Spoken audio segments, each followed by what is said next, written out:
Hey, what's up, everybody? Welcome to the Wealthy Legacy Journey book report on Dave Ramsey's Entreleadership. And I'm really excited to record this right now.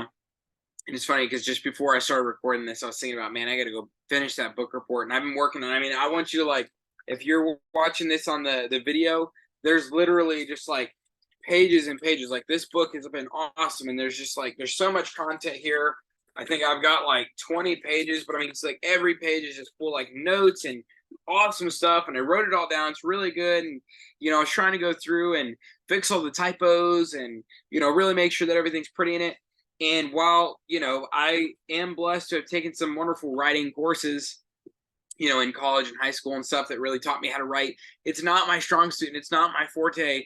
And the whole reason that the Wealthy Legacy Journey is a vlog and video style and not a blog style is because I don't really enjoy writing and it's not something that happens really fast for me. And so I was just sitting here thinking about what am I doing, writing this massive book report on Entreleadership. Like this is taking me forever. And it's doing two things. Like number one, it's really slowing my momentum for getting this out, getting the content out to you guys. Which I'm really excited to get out to you guys. But oops, sorry about that. But another thing is it is really slowing down my ability to get to the next book, which is Good to Great by, I believe it's by Jim Collins. And I'm really excited. I got that one actually in my bag here. Let me see. Jim, yep, it is Jim Collins. I always take the advertising cover off. I don't like to read books with those on. But this book's been sitting there waiting for me because I've been putting together this book report and there's some amazing stuff, like I said. But so what I'm going to do is I'm going to record it. And if you are a reader kind of person, I'm sorry, I'm not going to be able to adapt to that right now. This is just going to be video content, but you can listen to it. But when the time comes that this all takes off, maybe I thought well, I could have these notes and I'll have notes on all the books and maybe I'll have somebody hey, take my videos and take my notes and write a report on it. Because that's just not going to be my style or something I can do. But for now, I can move forward on video style. So I want to read the intro that I put together on my perspective for this book. I said, I'm going to be very honest with you. I've done Dave Ramsey's Financial Peace University classes, and they were good, but I didn't think they were for me. Why not? Well, I'm self-employed, so income is interesting, to say the least.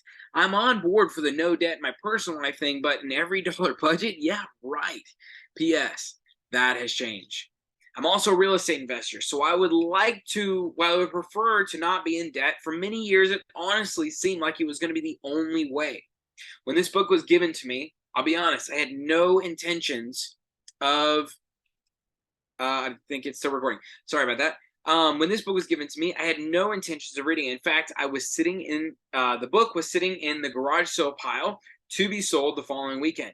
I had heard Dave Ramsey's no debt pitch before, and I didn't want to read a book about no debt in my business, but it was there, and I really wanted to read a book, and so I started to consider it because I felt like I had nothing else better to do. Another thing that happened was just before I started reading the book, I was actually getting into some of those inspirational YouTube videos and stuff. And a couple of them that I came across were Dave Ramsey stuff. And I got to thinking, I was like, first off, Dave is rich and I'm not rich. And from what I know of Dave Ramsey's story, he didn't win the lottery by any means, but he earned his business through discipline, through, the blood, sweat, and tears of hard work inside of a business, especially with the no debt thing that he believes in. That doesn't sound fun at all, right? That's hard work. So I thought, maybe there was at least a little something I could learn if I gave my time and attention to this book. And maybe I could at least get one little golden nugget out of it. That was kind of my hope. The second thing I thought of was, if I'm a Christian and Dave says that all of his principles come from the Bible, maybe I should revisit those ideas, because either he's lying and it didn't apply to me because of that, or he's telling the truth and it's time for me to get on board with my faith in that department. See, the hard part for me was that deep down, I already knew what Dave was saying was the truth, because I've read through my Bible and I've sat through the sermons and I understood that a lot of the things that he's grabbing, a lot of the things that he's saying is truth. And that scared me, because this way of living in relation to money seemed impossible, especially as an investor. And that's one of the things I'm actually excited about in the wealthy legacy journey that we're chasing after now is like, how do you do this investing thing debt free? Like, that's what I'm figuring out. This, part of my journey in this book and several things have inspired me to just, this is where I'm, this is what I'm doing. This is what I'm building. My unique thing is building real estate investing debt free. So with that, I opened up this book, and to my surprise, it wasn't about running a company with no debt. In fact, it was instead about how to lead and inspire your team well. Better yet, these pages, or excuse me, I skipped a line. Better yet, not only did I find my gold nugget, but I found an entire treasure chest of knowledge built within these pages. Did he mention that he runs his company without debt? Yes, he did. And he also mentions why. It's not just a spiritual standpoint, but also to help keep the business leader's mind clear, focused, and prepared to grow in strength. I also learned that while I have some abilities to lead, which have been refined over the years through different leadership situations, I have a long way to go before I am a great leader, or as Dave coins this, I have a long way to go before I have become an Entreleader.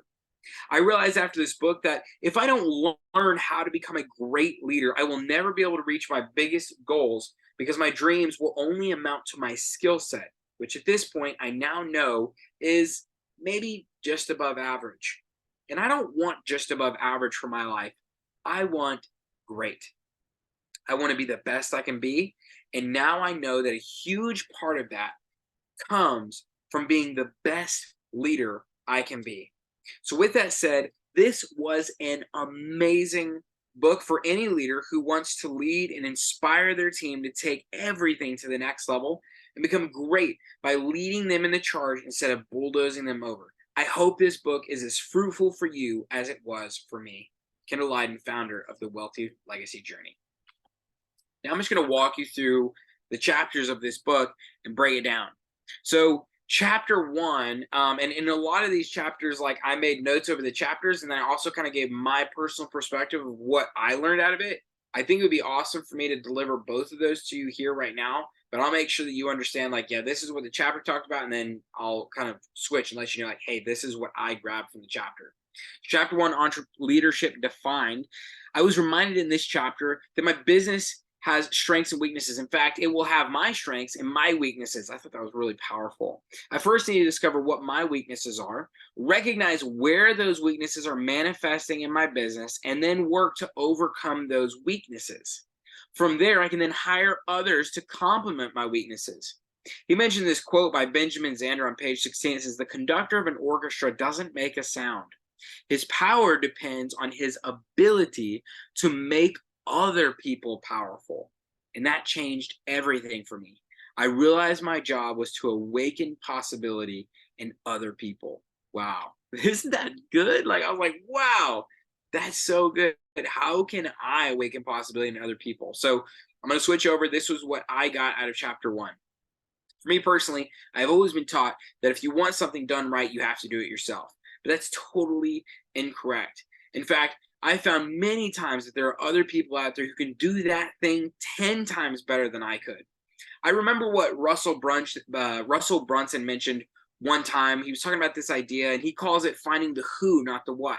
In other words, in my specific application, I got to first understand my weaknesses, and then I need to find other people to complement those. Like when Russell Brunson talks about finding the who, not the what, your job isn't to figure out what to do to solve that thing, but who can you find that can do that thing, right? And so in this case, I need to find the who that can help me overcome my weaknesses, whether it's business counseling to keep me accountable, whether it's friendships to help keep me accountable, or it's actually hiring somebody that has those positive traits that I lack that can help lead my business to the next level.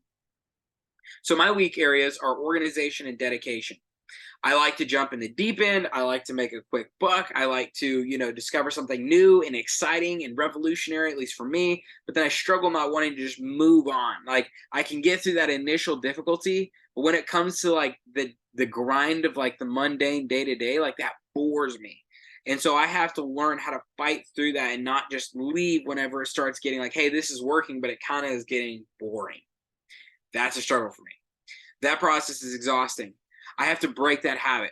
My motto for life right now is I will be committed to being the most dedicated and interdependent tortoise there has ever been. In fact, I wrote that on my mirror and I say it every morning and every night to myself.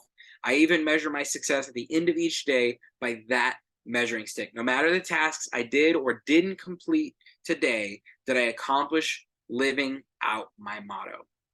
So that's what I took away from chapter 1. Chapter 2, start with a dream, end with a goal.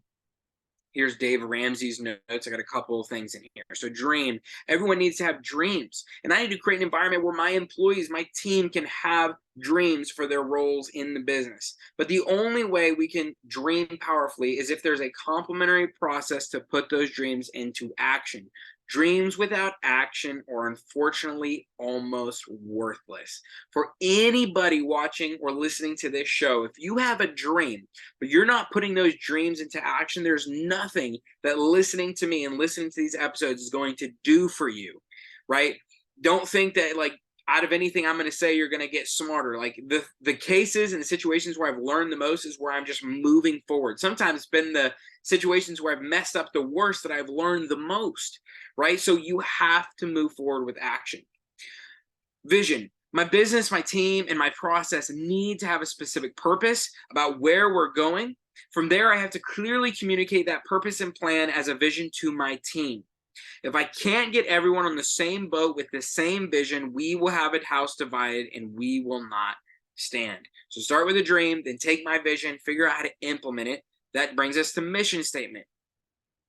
Quote, but I think possibly the most valuable thing the mission statement has brought us is that it clearly says who we are not.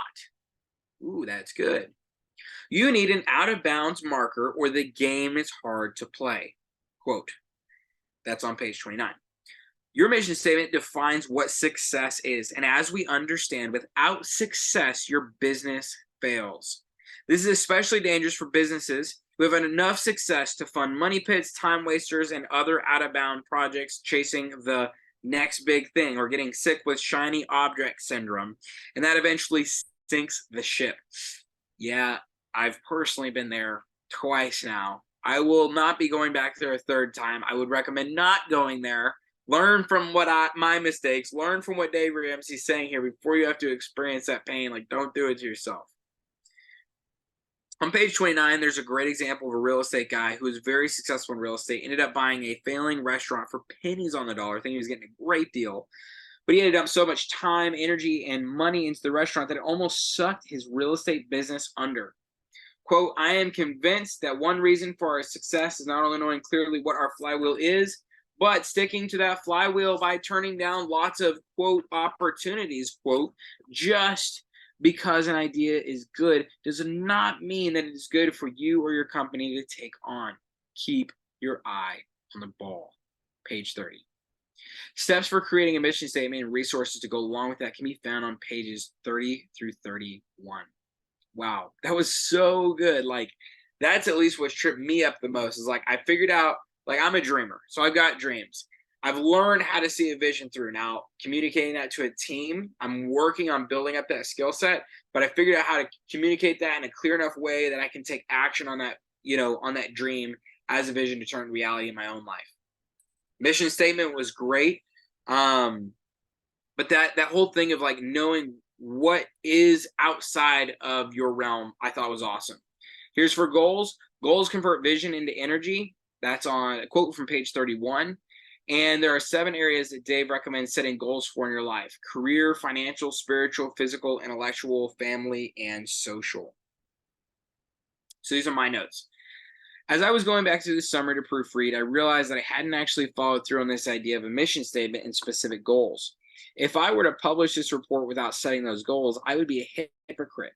And worse yet, I wouldn't experience the full value of this chapter within my life. So here goes. My mission statement is this: I will accomplish the impossible within my lifetime with the help of the Lord, while also making my family feel like a constant top priority. My journey will consist of strong steps instead of unbalanced leaps in my path toward new heights. Within every opportunity I have, I will look for ways to improve my abilities for future growth while also impacting the people around me in a powerful way by bringing desired, authentic, immeasurable value to the team or group I am serving. Whether my role is as a peer, a subordinate, or as a commander, I will be a humble leader. I will be the most dedicated and interdependent tortoise within a world saturated by inconsistent and independent hares.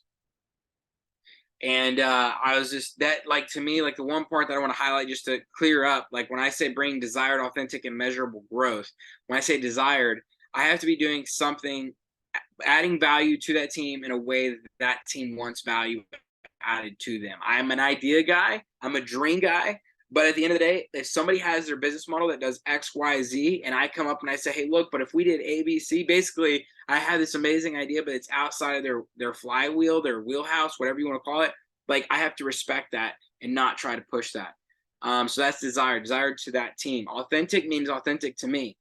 You don't want me coming in to be your office manager. Like, I am not that guy, right? There will never be a world where I am that guy. It's just not my skill sets. So if I tried to shove myself in that box, I'm either going to hate my job or I'm not going to be able to perform well in that role. Doesn't matter how much you pay me, I'm going to struggle to perform because it's just not my skill sets. Finally, measurable value is there has to be some way of saying, hey, here's what success looks like. You have to do so many deals. You have to make so many calls. You have to, answer the call within so many rings is one of the examples that Dave Ramsey gives in this chapter. And some different, sorry, actually, because I think in a later chapter about something, but either way, like, it has to be measurable. So I'm going to continue on with my thoughts here. Algorithmos' mission statement is to efficiently enable the everyday thinker to unlock the power and wealth of the global financial systems of today. And then I have the second part. I don't know exactly how it fits in, but so that their changed life may join us in our mission to think of and implement new ways to change the world for the better. I'm not exactly sure how the second part fits in yet, but I'll get there with time. A great tool that I use in creating my business mission statement, along with Dave Ramsey's tool, is the Golden Circle by Simon Sinek, where Simon explains how to dig into the what, how, and why of an idea. For Algorithmos, that mission statement is the why. The thing that I just said, that's the why we do what we do at our Algorithmos. Again, I'll say it, to efficiently enable the everyday thinker to unlock the power and wealth of the global financial systems of today. That's why we do what we do. But I personally started with the what and the how to uncover the why. So here's how it would all be read together. I'll say the why, the how, and the what. So why we do what we do, how we do that, and what it is exactly that we do. At Algorithmos, we believe in the value of enabling the everyday thinker to unlock the power of to unlock the power and wealth of the global financial systems of today in a simple way.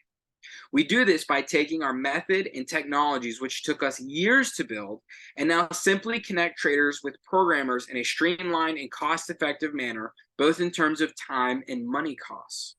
Simply put, we bring the most powerful and proven technologies together with the most powerful and proven trading strategies to unlock unimaginable results. So with that said, are you ready for your life-changing results?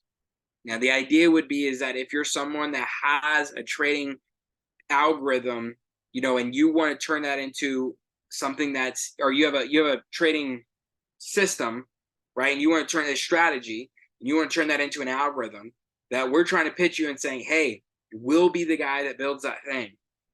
And so that's the power of what that statement is supposed to be communicating.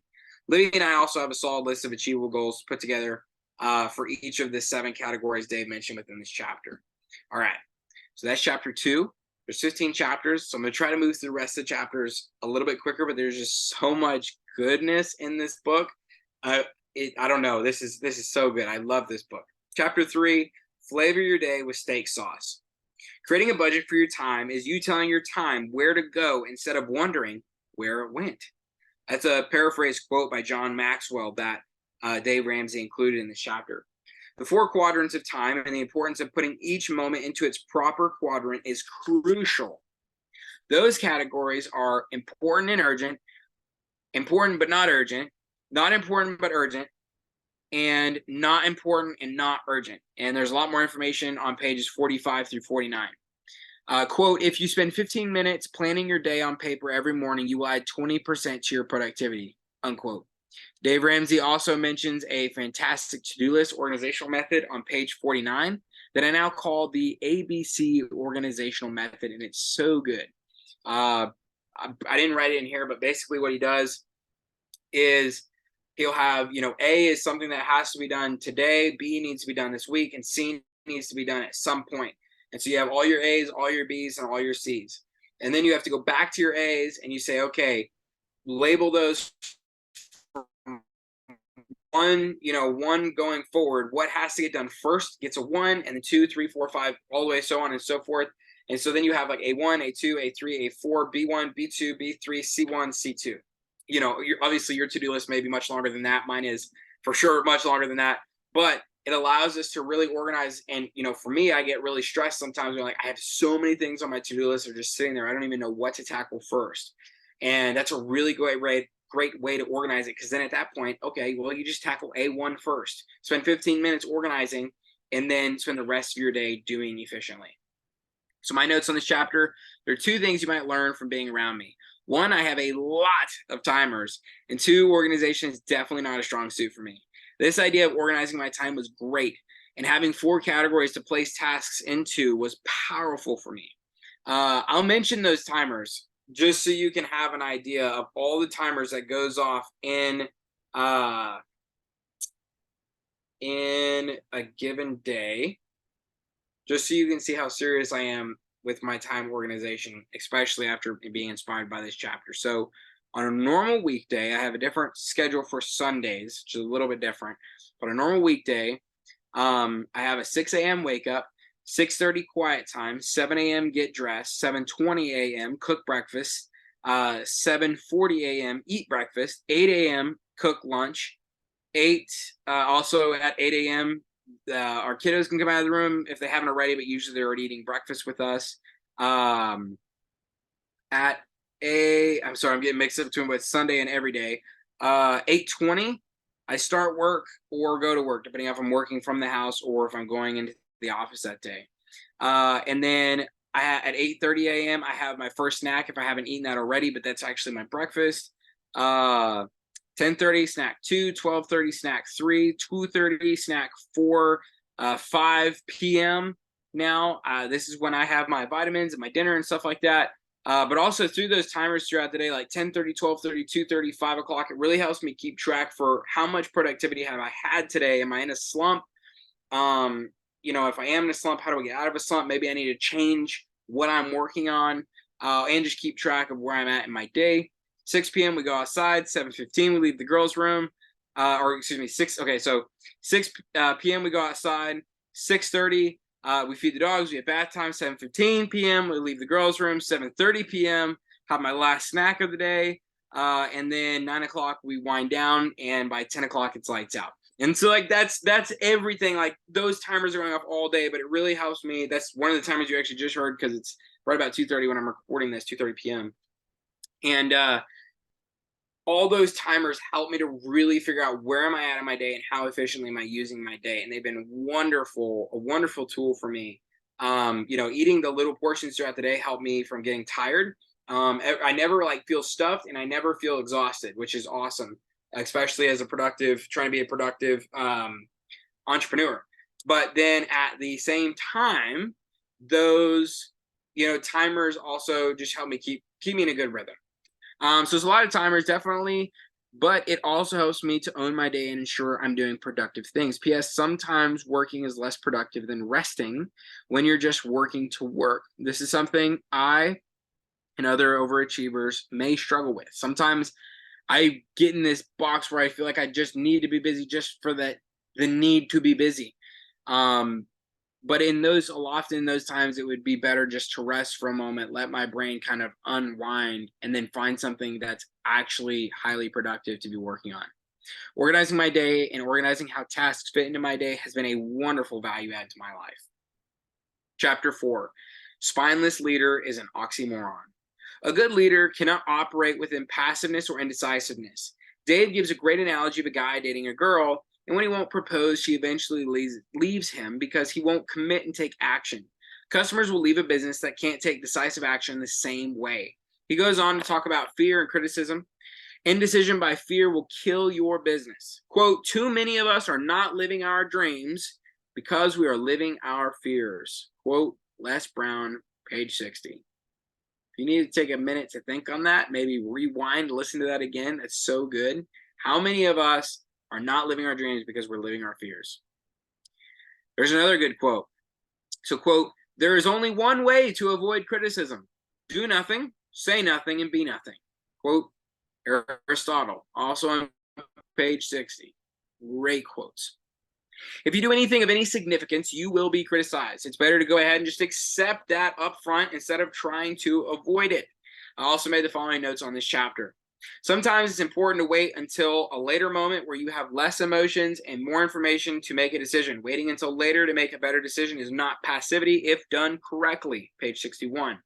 Self-imposed deadlines can give us a very clear picture very quickly of whether our goal is attainable or not. Page 62, that was so good. Even in there, I remember he mentioned a story of a guy who basically had some sort of like department store business, and he basically committed to Dave and to his wife, for accountability, that if the business wasn't profitable by X point, he was going to shut it down so that way he wouldn't burn through all of his capital, because he had bought like a failing department store business and was trying to revive it.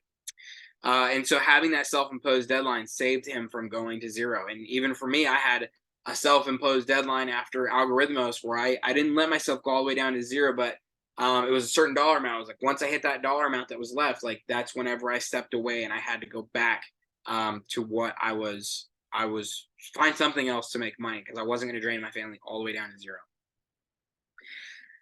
Make sure that you understand the long-term impact and value of each decision. Decisions that will add little value or make little impact over time should take a very small portion of your time, and vice versa. So give lots of time to the big decisions, give very little time to the little decisions. Don't waste your time, right? Quote, a powerful element of good decision-making is to have lots and lots of options. Options are power, and therefore options remove fear. Quote, page 65. One reason, quote, is another quote, one reason people make bad decisions because they don't have a good decision as one of their options. Quote, page 66. All these are good, like lots of options. I need to have lots of options. Like I walk through that. Like, I don't know about you, but sometimes, I'll be honest, I get nervous to call people on the phone. I'm an introvert. Like it makes me nervous to call somebody I've never talked to before. But whenever I need a contractor, I got to get out of my own way, and I've got to call multiple people to get somebody to do the job. For example, yesterday, I need somebody to go look at a well on this investment property, and the first person that I called was actually pretty rude to me. And I got off the phone and was like, oh man, but at least they're going to go. But they didn't really give me like a time of when they were going to go. And then I got another contact of somebody who might be able to go out there. And, basically, then I had to call them. And but they were so much better to work with, and they're actually going to go out there and look at it tomorrow instead of, and I called yesterday, and they were going to be able to go out today, but I just want to make sure the utilities were on because we're getting this switched over, but you don't care about that. My point being is that it was actually my second call that was my better option, and so I had to get out of my own way. That's being a little bit of a fear of mine, and overcome that. Sometimes it's healthy sometimes it's healthy to truly evaluate what the worst case scenario would be. And then you get to realize that the worst case scenario wouldn't really be all that bad after all, in comparison with how good it would be if you had success. When making decisions, having more information always beats less information. It's important to teach your team how to make their own decisions. From there, then you must teach your team how to solve their own problems. It's important to have core values as a business and as a person. Your team can use those core values to help them make decisions that would be in line with your own decision-making process. Quote, we do not allow the answer because we've always done it that way. That is never a reason to keep doing something. If we have always done it that way because it's in keeping line with our values, then we need to explain that to our new team members so they know the next time what the call will be, but more importantly, why we make that call. Never let yourself go into debt, and never go all in on a single decision. Make sure you ask the experts and gather wise counsel before making a big decision. And finally, and this one was awesome, and I've really been working to apply this a lot better, bring my wonderful and wise wife into big decisions. If she truly feels uneasy about the deal, then pass. because God gave her to me as a blessing and a gift, and I need to use that blessing and gift in my life. Here was my notes. Just the other day, a good friend of mine, Billy, said, sometimes the hardest decisions aren't between the good and the bad. Typically, that decision is pretty obvious, especially with good counsel. However, the hardest decisions can be between the good option and the great option. Another great quote I have tucked away, which I'm almost certain comes from a gentleman named Myron Golden, goes something like this: money follows momentum. Between this chapter and those other golden nuggets, I realized that I have had a choice between good and great in the past. I skipped the line. I realized that the ability to act on decisions in the past was good, but it ultimately led to failure because I had a choice between good and great. While I moved fast, I bet 100% on an unproven thing instead of staying in my wheelhouse. I didn't define what the outer bounds were. So I don't stop making good decisions quickly, but also keep those decisions within the lines of my mission statement. And if that idea is outside of my mission statement, then ask myself if it would be better to amend the mission or to ditch this new idea.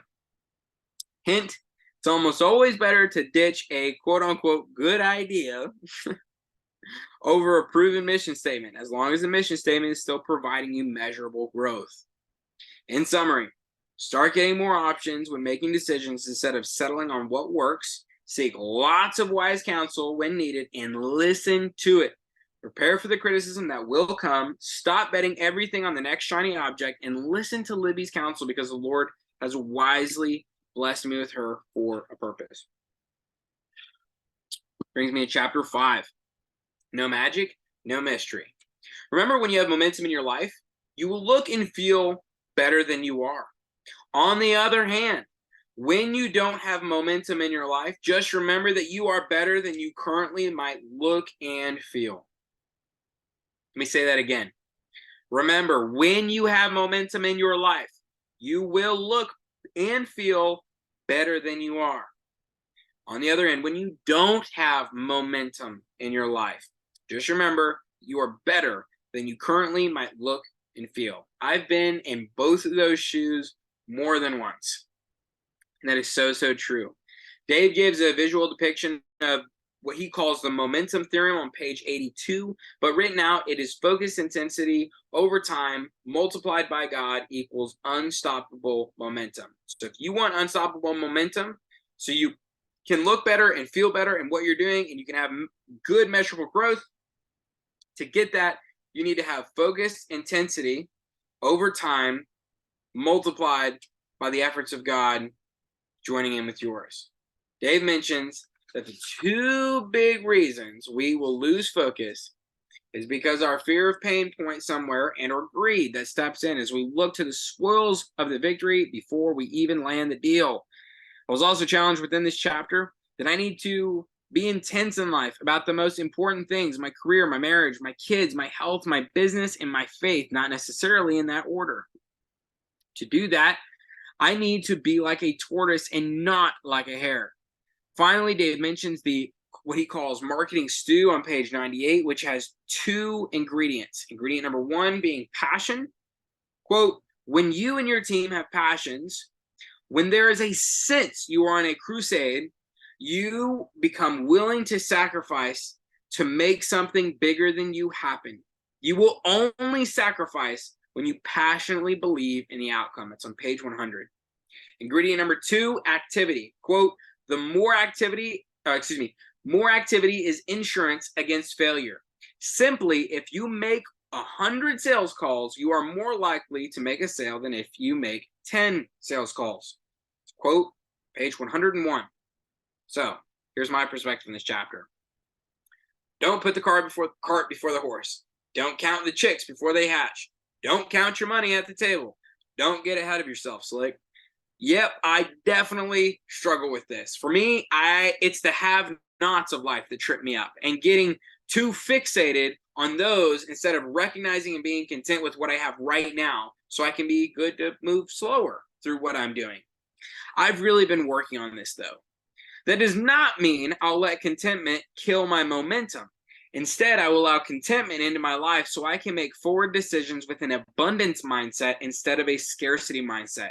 This will keep me from pushing that risk lever too far and falling off of the ledge again for a third time. Ouch, that hurts. Outside of that, get passionate and get productively active. It's worked so far for me, and I'm very confident it will continue to do so. Chapter 6, don't flop whoppers. Now, I get this point really well before I go into this chapter, but you might need this chapter more if you're not at the same place in your journey as I am. Here we go. In the long term, do something in business and life that you are deeply passionate about. Quote, there is no shortcut to any place worth going. Page 121. I thought that was really good. Don't look for shortcuts in this journey. The journey's good. You got to enjoy the journey, not just the outcome. So for me, know your why. Know why you do what you do. Seek to know why God put you here and do that thing. The why is so important. Did I say that enough different ways? If you're lost on this principle of having and knowing your why, you'll end up lost in the entire journey. Chapter 7, business is easy until people get involved. This chapter was mainly about hiring and firing.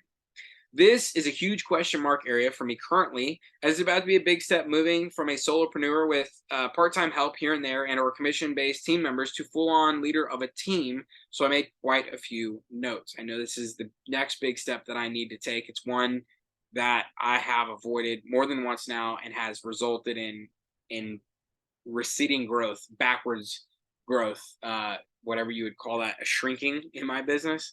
Not good. Quote, once we realize it is much easier and takes less time to go through a lengthy hiring process, rather than rehire the position 3 times, our quality of life got better. When you work with fired up, talented people who love what they do, you have more fun than trying to gather a bunch of turkeys together to whip some work out of them. That's a quote from page 134. Those are not my words. I've never whipped a turkey. Quote, we use at least 12 components in our hiring process. It takes an average of 6 to 15 interviews and an average of 90 days from initial contact to hire. Our goal is to find out someone is not a good fit before we hire them. Quote, that's on page 135. So here's the 12 components to a good hire that Dave Ramsey mentions within chapter 7 of Entreleadership. Point number 1, prayer. Ask God to send the good ones and repel the people we don't need. 2, advertising referrals. Be clear about your expectations and have your rockstar team members invite their rockstar friends to join them. Dave recommends giving a small cash bonus around the amount of $250 to a team member who refers a friend and that friend is hired. 3, the 30-minute drive-by interview. Use the ratio of 2 ears to 1 mouth. Listen 20 minutes and talk for 10. Don't go 31 minutes. Cut it off because you two will be talking again many times if there is a reason. That's a quote from pages 137 to 138, and that's really that first interview.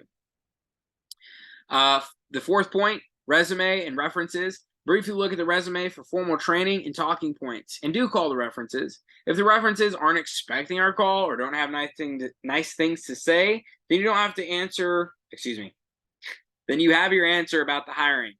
But outside of that, these don't hold a tremendous amount of weight. Point number 5, testing tools. After the 2nd or 3rd interview, Dave Ramsey recommends the DISC personality test to see how their style will fit the team and their immediate leader. My main lead team needs to have one of each of the 4 personality types for balance. 6, do you like them? Hire people that you enjoy, as you will be spending a lot of time with them and trusting them with big aspects of your company. 6, do they light up? Quote, when you start talking about the position or when the candidate starts talking about the position, do they light up? Does the mere thought of getting to do the work at hand fire them up? Or are they just looking for a job? If all they want is a paycheck, you will never keep them happy. Page 142. Point number 8, personal budget and mission statement. I need to verify ahead of time that they will be able to comfortably live on the salary I pay them, or they will be stressed out and will not be able to focus. Also, before being hired, they need to understand the mission statement of our company, and after being hired, they must have a personal mission statement that also explains how the job they have with me helps them to live out their goal and dreams. Point number 9, compensation calculation, benefits, and policy review. Quote, if they are more preoccupied with pay and benefits than they are about what they'll be working on, then you will never do enough or pay enough to make them happy, because they are just looking for a job and not an opportunity to work that matters. Point number 10, key results areas. Before you even post a position, you need to have a written, detailed job description. We call our job description a listing of key results areas, KRAs. You need to define in detail what winning in that position looks like. What are the key touchstones that will make you, the leader, thrilled you hired them? Quote from page 145. Example of this might be number of leads expected, number of calls expected, answering a call with a smile within 2 rings, etc. This specifically lets them know how winning is defined and measured within that particular role. Point number 11 is spousal interview. Quote, the last interview we do is an informal dinner with the department's leaders and their spouse, and the hire and their spouse. With the first 40 people we hired, Sharon and I went to dinner with the hire and their spouse. Quote from page 146. Dave recommends specifically asking the spouse if they think the position will work for their spouse or not. And this also helps to avoid the crazy spouses who will kill the focus and productivity of your team member. Finally, point number 12, 90-day probation. Once a person is hired, they are on a 90-day probation, and we have very little obligation to them during that time. Likewise, we tell them that our company is on probation with them, and they have very little obligation to us during that time. They're welcome to just walk in and quit. We probably won't release them without lots of discussions because we have invested heavily at this point, but we have low obligation. After 90 days, though, we take serving our team and working with them very seriously. And that is a quote from page 147. Dave also dives into the art of subtracting people from your company and the thoughtful steps you should take before making that decision. If someone is failing, first ask yourself, why are they failing? And there's 3 places that he mentions that there could be a failure. Number 1, leadership failure. Did we not do the hiring process well? Do we not have our key results areas marked out well? Was there poor mentoring and training in place for this team member? Did we not have a good on-ramping plan in place? Are there small unresolved conflicts within the team? All things that may fit within the realm of leadership failure. Number 2 could be personal problems. Is there something deeper inside of their personal life that they need to be able to have the time and space to address well? A suggestion made was even to pay for marriage counseling as needed, because a team member going through a divorce is not able to be on their A game for a long while. Just be sure not to let grace extend so far that renewed expectations aren't set at the appropriate time. Finally, number 3, incompetence. There's no cure for laziness, but be sure the inactivity isn't due to a lack of direction from leadership. If you haven't hired them yet, would you hire them again? It's a paraphrase quote from Jim Collins on page 151. I believe that actually comes from the Good to Great book that I'm going to be reading next, so we might hear that one again. Finally, Dave maps out the components of a healthy release. Quote, you will discover when someone doesn't belong on your team, you are doing them a huge favor to set them free. Page 152. Once it becomes obvious that the team member needs to leave, release them immediately. Quote, truth without love equals harshness, and love without truth is compromise. Quote by James Ryle. Say that one more time. Quote, truth without love equals harshness, and love without truth is compromise. If the problem is a leadership problem, then we either probably need to fix the leadership situation, or we need to find another seat on the bus for the team member, or maybe both. If their problem is a personal problem, then we should never shoot our wounded. When we give mercy and give kindness to a team member who is legitimately hurting, we build huge loyalty with the rest of our team. Companies that treat people like a commodity create an us versus them culture. In the end, it is imperative to have clearly and specifically redefined the expectations early on, along with defining the decision-making process before letting someone go. With reprimands, be short, be uncomfortable for everyone, attack the problem with a reprimand sandwich, praise, problem, praise, be private, and be gentle. So here's my notes. First off, I have to make sure when I invest my time and energy into a project, I believe in the mission enough to pay someone else to do it. That's a real thing for me. While flipping houses was great money, I felt very uncomfortable with the massive debt incurred within that model. In the end, when it was time for me to leave joint ventures and to hire somebody so I could run my own business solo, I was afraid that I would either hire a bad fit or I'd hire somebody who would be an anchor within this model I already didn't really believe in. And in the end, I let my fear of that unknown cause me to run away from the problem altogether. A similar situation happened with the land deals where I didn't believe in the model and I was nervous to hire. And now I will be pursuing a debt-free model where I also feel like I'm adding real big value. But once I get to the point where I'm ready to take on that first payroll, I have to jump into that unknown. Leaning on these steps which Dave presented within this chapter will help the unknown to feel a bit more known. Secondly, I also see the importance of setting the mission statement, KRAs, and other expectations within my situation inside of NK Legacy Properties. The leadership situation within that venture became very unclear very quickly and ended up leaving us dead in the water with a crew on board. Our sails were up and there was no wind to catch. The leader's role is to put wind in the sails of the team. A similar situation arose with my role as in my leadership position as a junior high pastor many years ago. For me personally, if I don't have a specific goal to chase, I'll come up with a goal that seems right and chase that. If that direction gets shut down, I feel personally shut down, which destroys my momentum, morale, and desire to perform, etc. I have to give my team clear goals to chase. So if they start drifting away from the goal, instead of simply shutting them down, I can redirect them to the main goal with confidence and consistency. Diverting the energy of the river is much easier than holding it back. Chapter 8, Death of a Salesman. In this chapter, Dave outlines the very important steps of a sale while also pointing out that everything we do in life is a sale, from selling a car to selling our skill sets to complete a task for a client to selling our family on what to eat for dinner that night. These are the 4 steps which must be done in order. I'll go high level and then break them down. Qualification, rapport, education, information, and close.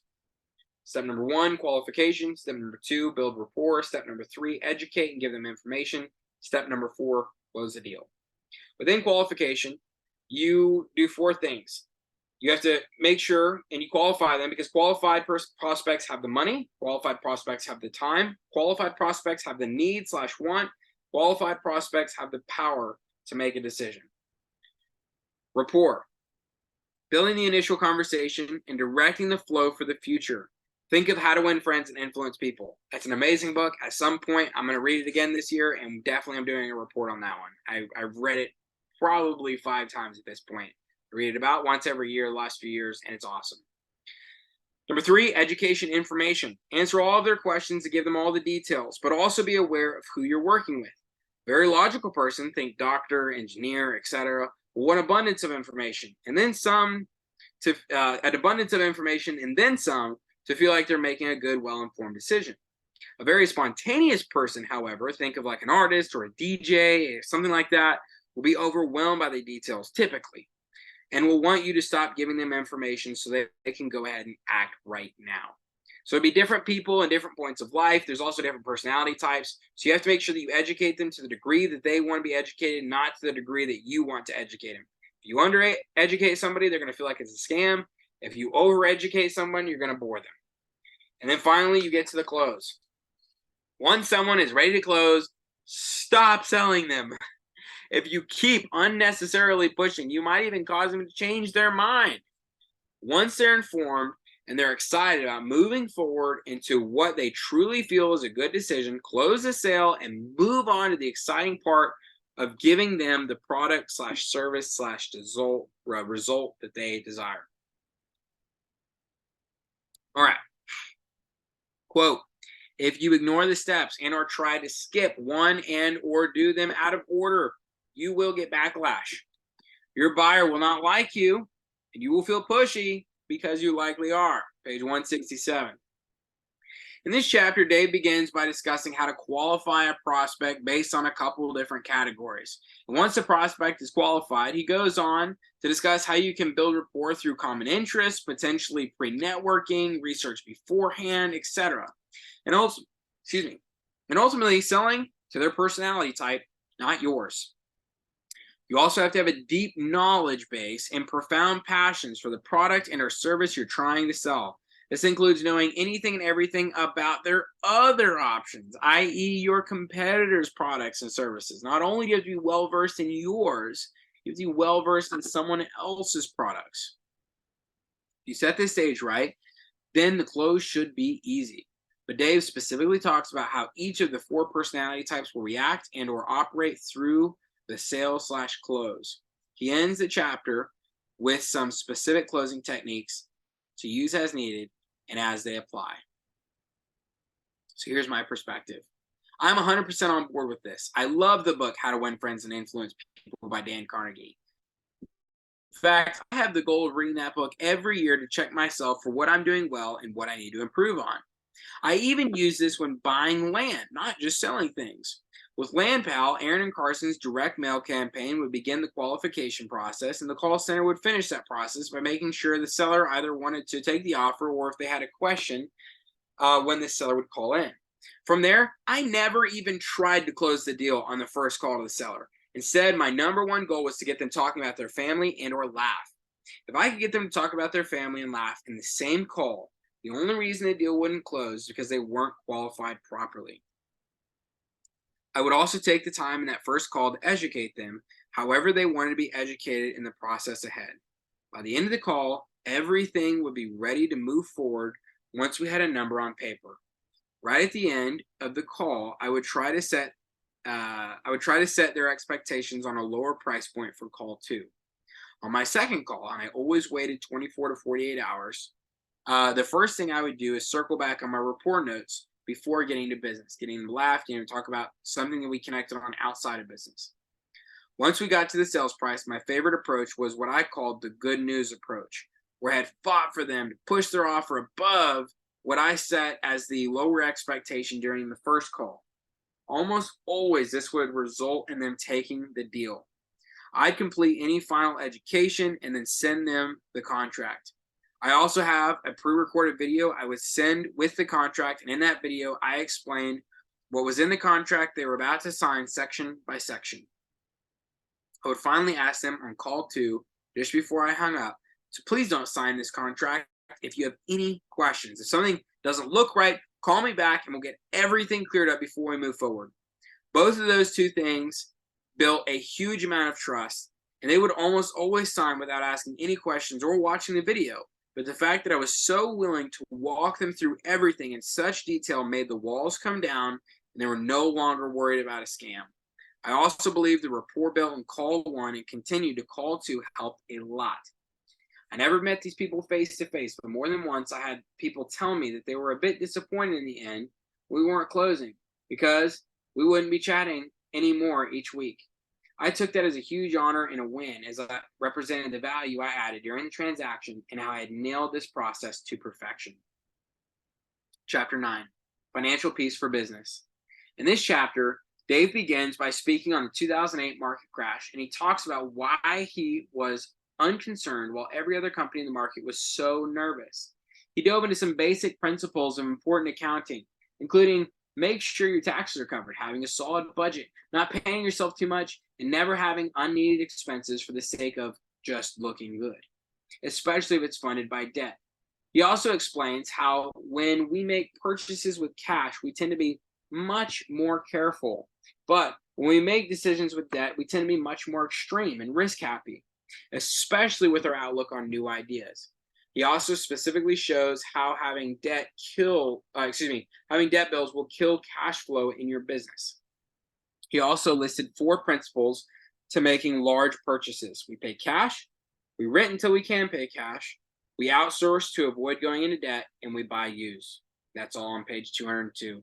He finalized the chapter by speaking on the importance of an emergency fund that can also fund future growth and fund large yet immediate cash needing opportunities. Here's my perspective on that chapter. I used to drive a GMC Sierra 1500 because I thought it elevated my status. It was a really nice truck. It was one of the nicest vehicles every time I pulled into a parking lot, and I thought that made me better somehow. But no, that car payment was just a paperweight. That truck is now sold. I now drive a used small car. Libby drives a used minivan. And as of January 1st, 2024, we will be debt-free, completely debt-free. I also went all out on the next big thing, and I lost it all 2 times now. I was the epitome of this chapter until a few months ago. I am going to now change my approach. I will be taking Dave's approach so that I can build a much stronger foundation in future for myself and my companies. Now, I want to talk about this in like one of the episodes. You know what? Actually, because this is already taking quite a bit of time, look for, it'll probably be the episode recorded after this. I don't know what it's going to be called, but the episode that's published after this book report comes out. But I'm going to talk about my budget, how I broke it down, and why I broke it down that way. Will I be buying a nice truck again someday? Yes, but I'm going to buy it cash. I want to explain what that process looks like and how I'm going to do that in a healthy way. But I'll explain that in another episode.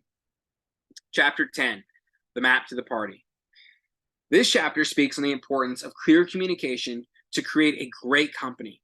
It talks about the importance of being open and honest with your team, especially if you're going through tough times in the company. It also talks about the importance of sharing your dreams and visions for direction.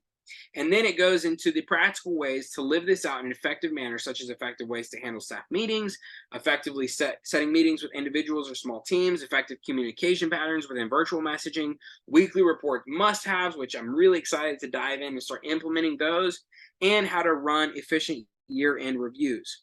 It also, again, highlights the importance of having specific key results areas, and it also mentions the importance of management by walking around, which simply means getting on the floor with your team, being involved with their process to feel real and personal. I think he mentioned in this chapter specifically, like, don't sit in your ivory tower all day, but get in there with the team on the floor every once in a while to make them feel like you're all on the same level. So here's my perspective on this chapter. You have to be involved with your team, not just over your team.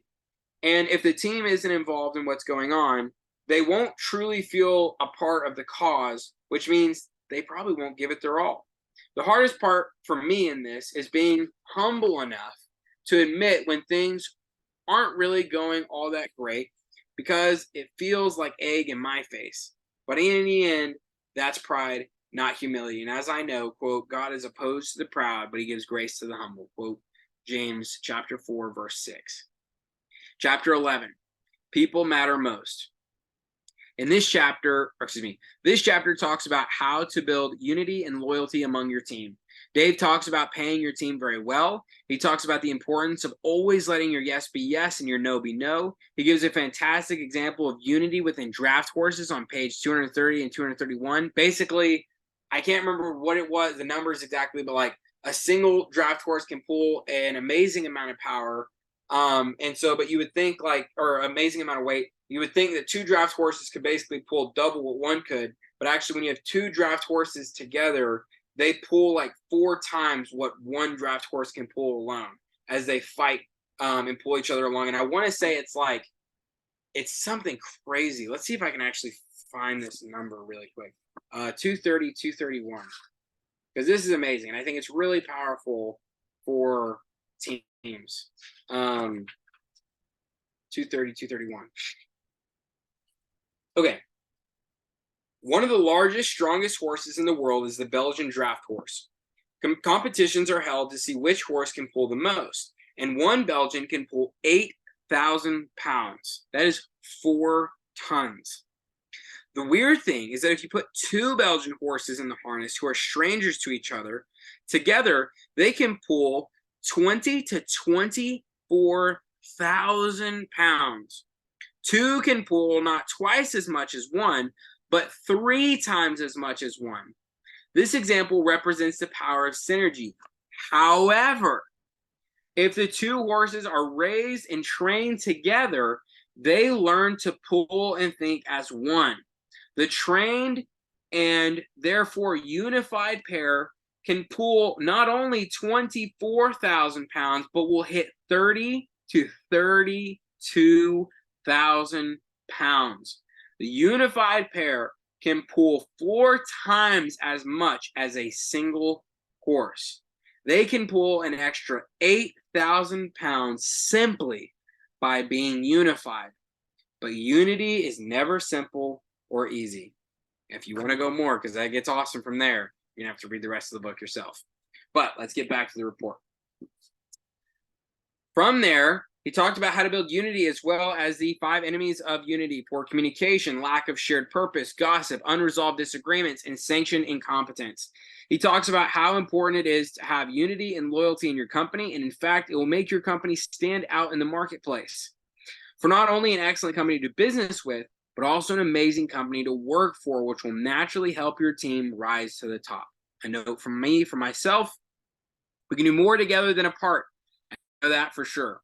With that said, every day I need to be thinking about how to have good communication, ensuring we have a clear and common purpose. Gossiping is shut down, disagreements are addressed immediately, and my team has the freedom to respectfully address disagreements with me in a healthy way. And finally, that incompetence does not have a place to get comfortable within my team, whether they need more training or another seat on the bus. I want to build a strong, loyal, and unified team to move on a clear and unified front in unison. Everything about unity. If you can feel that in my words, that's the power. Chapter 12, caught in the act. Quote, leaders are brokers of hope. It's from Napoleon, quote on page 245. Chapter opens by communicating the importance of recognition. Not just recognizing anything or anyone for doing a simple thing, but for recognizing intentional behaviors that you feel are exemplary and would like to see replicated over and over. Good leaders highlight the successes of people, and bad leaders highlight the failures of other people. It's also important that we recognize when people go through a difficult moment by giving them encouragement, support, and even the occasional hug. I'm going to pause right there. My pastor, Pastor Gary of Grace Community Church, he says often, he says that when something goes right, we should look out the window and praise the team around us for what they did well. When things go wrong, we need to make sure that a part of what we do is look in the mirror and say, how can I improve? But a lot of people want to flip it around. And when things go wrong, they want to look out the window and say, where can I blame? Who can I blame? And when things go right, they want to look in a mirror and go, look how good I did. But that is the wrong approach in business. And that's the wrong approach in building a team. And you're going to really struggle to ever get to a successful place, especially with relationships around you, if that's your approach. All right, back to the report. We can show recognition with a good thumbs up, a high five, and specific encouragement / appreciation, either verbally or written. And never forget to verbalize praise beyond the team member, to their spouse, to their family, to their parents. I should also look for ways to recognize my team and fellow investors in both simple and expensive ways, such as pulling them in front of the entire team to give them words of encouragement, or giving them a specific shirt that shows a specific level of accomplishment, or any other number of ideas. Dave also mentioned some of the specific ways to intentionally lead your team forward, such as vision casting, compensation, creating a crusader mentality, storytelling, predictability, passion, and example. He closes by mentioning that these things aren't complicated, and the chapter contents will likely not give a deep revelation, but the only way you can succeed in these areas of leadership is with deep intentionality and paying attention to the details. Note, for myself, from myself, everyone, myself included, loves to feel specifically recognized for the value they bring to the group. My praise to my team is water to the soil of their labor. Doing this too often will flood the field. Doing it too infrequently will cause a drought. I have to find a balance to create a thriving environment. Also, just like the watering needs can vary plant by plant and season by season, so will my praise needs vary to my team. Finally, be a great leader by truly leading the charge forward. Don't let my team get to a point where they feel alone on the island. Chapter 13. Just so you guys know, there's 14 chapters. No, there's 15. I thought there was 15. 15 chapters. So we're in chapter 13 and 15. This chapter begins by talking about the importance of contracts. It also points out pursuing legal action against a contract is almost never profitable. So only create contracts with people who you can trust. Contracts are more so trustworthy people can remember what their commitment was exactly. The following are recommendations of items to have within a contract. Plan for the best case, contract for the worst case, default, death, disability, drug use, divorce, disinterest, destruction, win-win, create copies. Make sure you read it. Write in extensions as needed, renewals and options. Make sure you have accounted for miscellaneous contract clauses. Have a severability clause. Make sure you have an entire agreement clause. Make sure that you have a good state of venue. Make sure that this contract is in perpetuity. And make sure that you never sign contracts personally, but instead always on behalf of the company. This chapter also goes into some contract don'ts. This also goes into a section about collections and how to handle those, both while being proactive and reactive as needed. He also talks about when and how to forgive receivables owed, along with when and how it's worth suing. Finally, he wraps up by talking about vendor relationships and how to pick vendors who have integrity, who have the capacity, who have good price, and ensuring we have negotiated with good pricing ethics so they can still bring solid quality to the table. Without solid contracts, vendors, and collections, your business will not last long. If those three areas are strong, then you are well on your way to a strong and successful venture. Here's a note by myself, from myself, for myself, whatever. Contracts are usually only as good as the people signing them. Think of contracts more as a way to remember what everybody committed to, unless it's a way to force people to honor their commitment. Read back over this if I ever need to put a new type of contract together for my business for what should be included. All right, chapter 14. Oh, and a note there on the last chapter 13, never sign personally. Always, Kendell Leiden on behalf of KL Cash Real Estate, or Kendell Leiden, owner, KL Cash Real Estate LLC. It's an LLC. Always make sure that I'm designating, as I'm signing, it is on behalf of the company. That way they can't hold me personally liable, unless the contract specifically states that. But I need to make sure that, because the reason I created that LLC was to protect myself legally, I need to make sure that I'm taking good care of doing that well. All right. Chapter 14, show me the money. This chapter mainly discusses compensation plans and how to structure them in such a way you motivate your team effectively. Dave begins by discussing the importance of paying your team well for creating a high-paying business. He gives multiple examples of how to be intentional through profit sharing in such a way that motivates both the people who like stability and security, as well as the people who like profit sharing and big paydays. I'm in the second group. He breaks down the importance of paying each of these people correctly, and for commissions, he breaks down the following plans: straight commission, salary plus, draw plus. He also talks about a very cool breakdown in the form of a profit and loss bonus on page 283, as well as the importance of having the ability to change compensation as needed, especially for a new product line. Finally, for benefits, he talks about how to structure the following as a new, growing, and then mature company: health insurance, disability insurance, cool and creative budget, ministry week, retirement accounts, education, social gatherings, and having an HR fund. And in conclusion, Dave talks about the importance of rewarding your team well for their hard work. Don't overpay people for underperformance, but also don't underpay. Did I say that wrong? Don't overpay people for underperformance, but also don't underpay for overperformance. There's a very important balance to find here. A note from me. There's lots of cool stuff here. This is beyond me of where I'm at in my journey right now, but I will circle back to this when the time comes. Chapter 15, Mastering the Rope. In this final chapter, Dave summarizes the book by explaining how to give team members more authority over time in an effective but yet not overwhelming manner.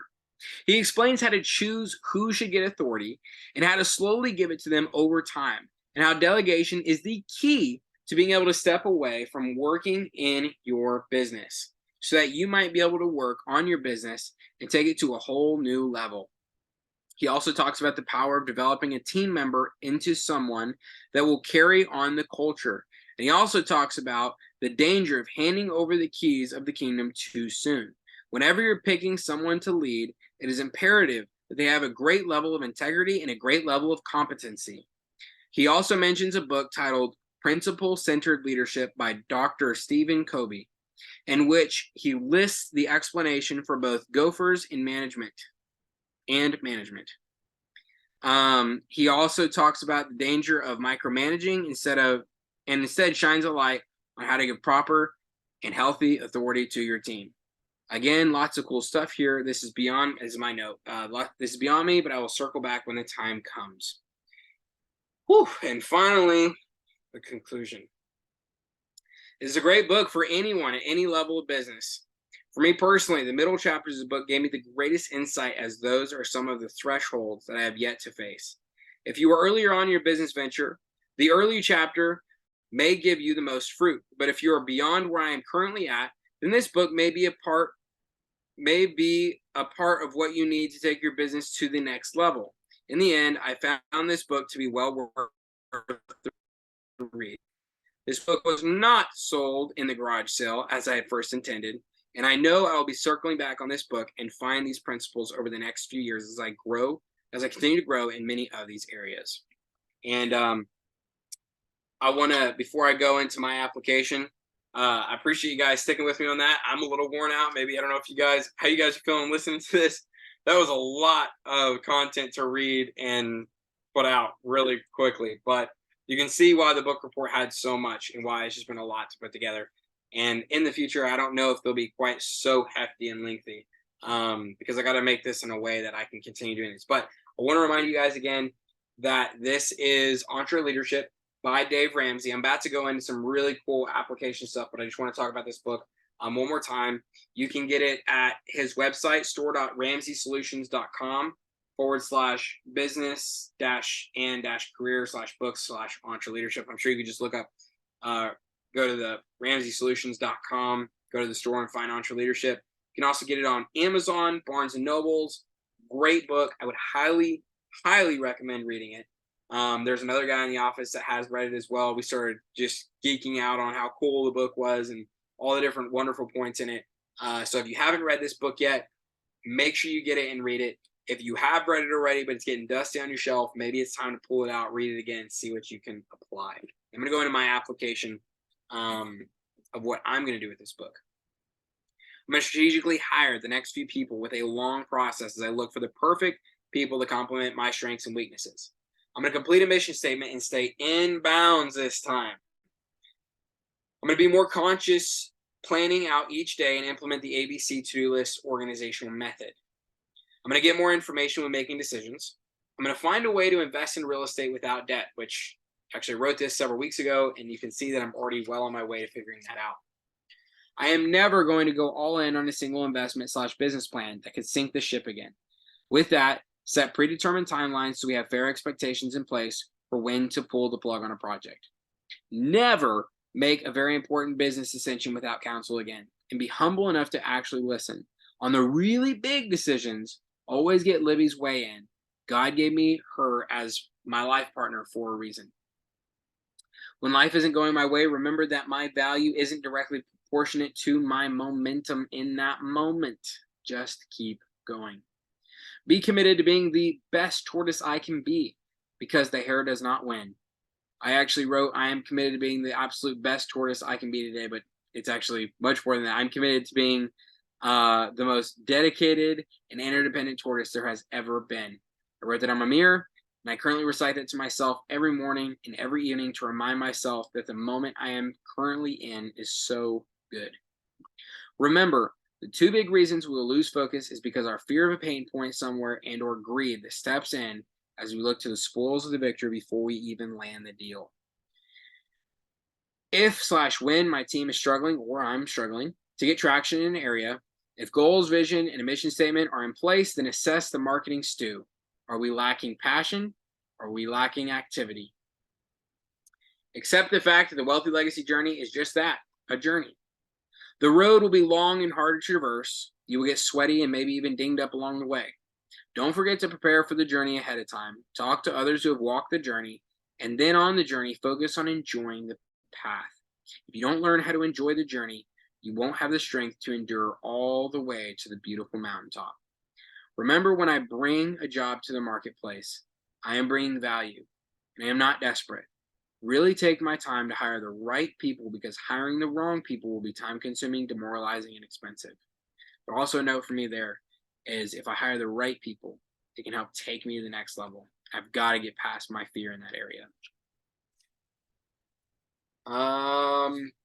Then I go into some other notes about what is the Wealthy Legacy Journey summary report and who is Kendell Leiden, but you guys kind of know who I am, and I think you guys kind of get the idea of why I do this report.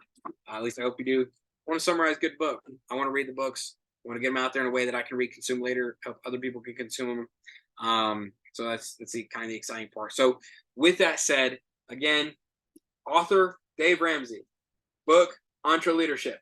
Amazing, amazing, amazing book for any leader, whether you own a business or you're a leader in a business, or you want to lead in some capacity, or you want to own a business, you're thinking about being an entrepreneur, or you are in the middle of being an entrepreneur, or you're an entrepreneur veteran. It does not matter. I can almost guarantee you that there's going to be principles inside of this book that are going to really help take your business and your mindset to the next level. So that has been the Entreleadership book report by Dave Ramsey. Praise the Lord. Whew, that book report I've been talking about for weeks now is done. I'm going to be able to publish this. It's going to be behind me. Thank you guys for coming to the Wealthy Legacy Journey book report on Entreleadership. The next one is going to be on Good to Great by Jim Collins. So be on the lookout for that. It's probably going to take me about a month to get, read the book, put the notes together, and put it out. Really excited about doing these. With that said, here's to you, your own personal wealthy legacy journey. Boy, I've been talking a lot this episode. My tongue's kind of giving out on me. I hope you have a fantastic day, and I will see you on the very next episode. Bye, everybody.